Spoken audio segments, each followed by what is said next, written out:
Holy. Part 1. The word holy. The word holy had lost its way.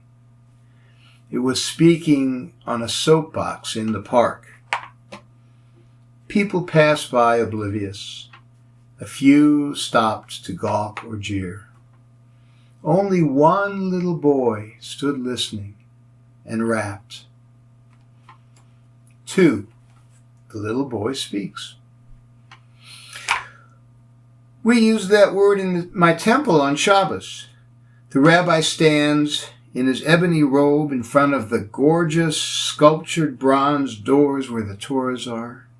He raises his arms like a great red-winged blackbird and proclaims, "Holy, holy, holy is the Lord of hosts. The whole earth is full of his glory." Then the organ plays deep tones, like a train's arrived. And the people sing, Kodosh, Kodosh, Kodosh Adonai Tzvaos. I look around. Has anybody gotten on the train? It's left the station and we're still standing here. But something was here for a moment. Now it's gone. What did it mean? What did it mean? Later I spin like a lost dervish out into the sunlight of the courtyard that looks down over the city. Boys my age tug at the anchors of their parents, our neckties like kites longing to fly from our necks, our gray flannel pants scratching like hair shirts. What did it mean? I'm still wondering. Where was that train going? 3 years later. Spinning in a few more years to the university, only one thing there reminds him of the train that was missed. One weekend, his roommate takes him home to his parents to study. Saturday night, they watch King of Kings on TV. The boy has never heard that story. Who is this man in white? Who is this man whose name the boy lip-synced every year in the Christmas Carol program at school? Back at a time when children could wear red capes and never even think of superheroes.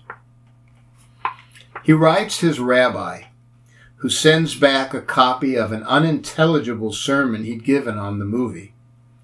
The boy is spinning, looking for that train here, there, in a world whose merry-go-round rooms and situations are dizzying and finally unbearable. Suddenly, he's a fish thrashing on a harsh deck, unable to process the cruel air. 4. Who would have thought?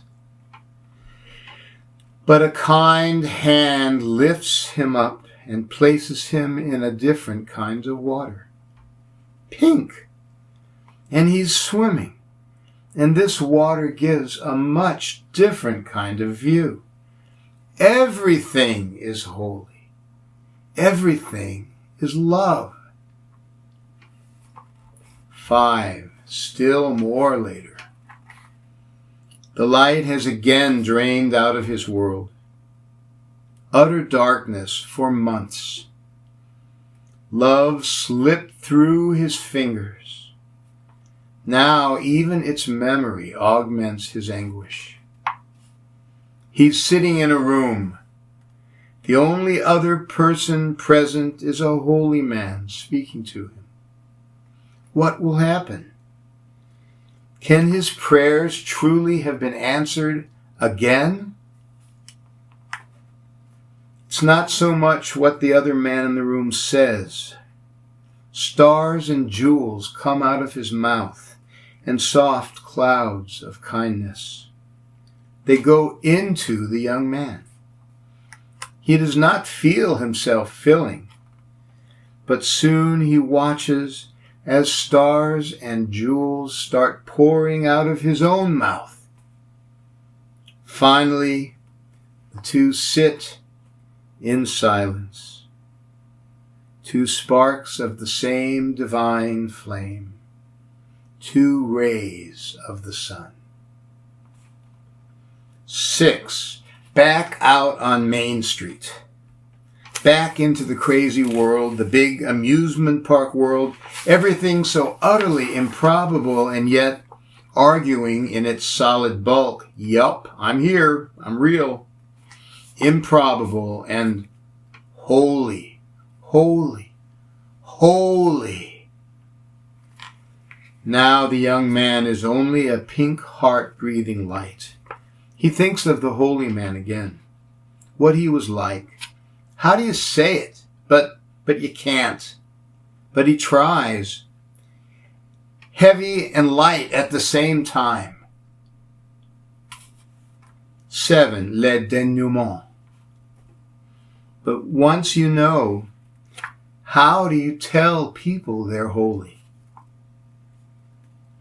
Now in some realm of eternal return, the boy stands once more before the word holy as it speaks from the soapbox in the park. He walks up to the word in its faded, dusty suit, taking its hand. You can't, he says, you can't tell them. You have to be it. The train will come for them. It comes for everyone, sooner or later. There's no other way for them to get past a certain point. They'll recognize you when they're ready. Come down from your box and just live. The word holy takes his hand and follows him down.